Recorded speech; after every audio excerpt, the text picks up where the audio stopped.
Uttarkashi tunnel में मज़दूरों को फंसे हुए 75 घंटे से ज़्यादा का वक्त हो चुका है। इस समय वहाँ क्या स्थिति है, इस पर बात करने के लिए हमारे साथ मौजूद हैं आपदा प्रबंधन सचिव रंजीत कुमार सिन्हा जी। सिन्हा साहब, 75 घंटे हो चुके हैं, उसके बावजूद भी अभी तक जो है मज़दूर उसके अंदर फंसे हुए हैं। बताया जा रहा है कि जो ड्रिल मशीन आई थी उसने काम करना बंद कर दिया है। तो अब नेक्स्ट स्टेप क्या है? देखिए, इसमें दो चीज़ें हैं। एक तो जो ऑलरेडी फंसे हुए हैं मज़दूर, वो वहाँ सेफ़ हैं, ये इसको इंश्योर करना था। तो उनसे कम्युनिकेशन इस्टेब्लिश हो गया है, वो तो परसों ही हो गया था। वो सेफ़ हैं, उनके खाने पीने पानी आदि की व्यवस्था की जा रही है। ऑक्सीजन भी एक पाइप से भेजा जा रहा है और लाइट वगैरह भी है। मेडिसिन वगैरह जो भी आवश्यकता हो रही है वो भेजी जा रही है। एक तो ये एस्पेक्ट हुआ जो कि, और उनके परिजनों को भी बता दिया गया है सारे स्टेट्स में कि वो सुरक्षित हैं और सेफ़ हैं। दूसरा है कि अब उनको निकालने के लिए जो पहला हमारा प्लान था कि हम डेब्रीज को हटा के वो काइंड ऑफ डेब्रीज हट जाएगी, क्लियर हो जाएगा और निकाल लेंगे।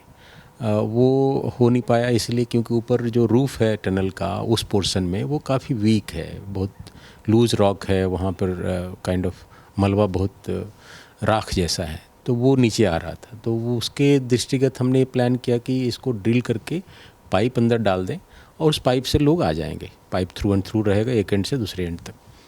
800 mm पाइप, 8 से 900 mm पाइप डालने की व्यवस्था की जा रही थी। लेकिन समहाउ हुआ क्या कि पाइप जब हमने ड्रिल करना शुरू किया तो ऊपर से मलबा भी आया और साथ में बड़े बड़े बोल्डर आ गए। उसके कारण वो स्टक हो गया, हमारा मशीन ख़राब हो गया, काम करना बंद कर दिया। तो अब ये है कि अब भारत सरकार से पीएमओ के द्वारा उसको मॉनिटर किया जा रहा है, क्योंकि हम जानते हैं NHDCIL एक बहुत ही एक प्रोफेशनल एजेंसी है। उनके अपने जो तकनीकी उनकी कैपेबिलिटी है वो काफ़ी है। तो उन्होंने फिर अपने स्तर से भारत सरकार के द्वारा ही चिनूक से बड़ी मशीन भेजी जा रही है ताकि हम पाइप डाल सकें। वहाँ मज़दूर हंगामा कर रहे हैं, पुलिस के साथ शायद झड़प भी हुई है।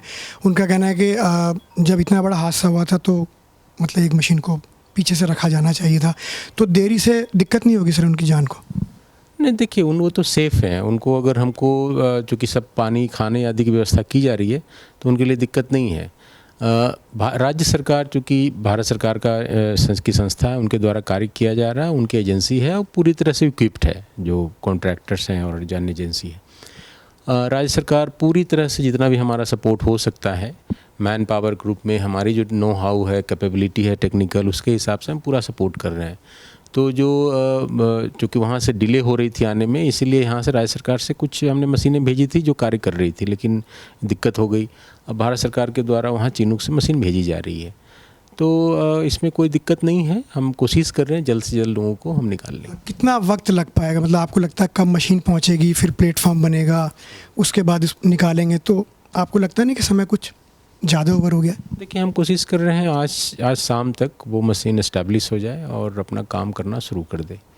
तो जैसा मुझे बताया गया कि 1 से 2 मीटर प्रति घंटे उनका ड्रिल करने का स्पीड रहता है, क्योंकि बड़ी मशीन है तो ज़्यादा तेज़ी से भी काम कर सकता है।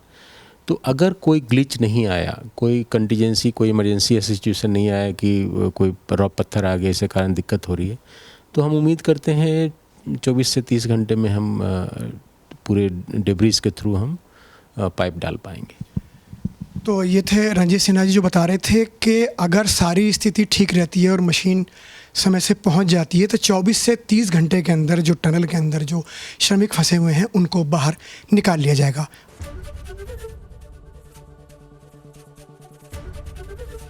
ABP गंगा, खबर आपकी, जुबान आपकी।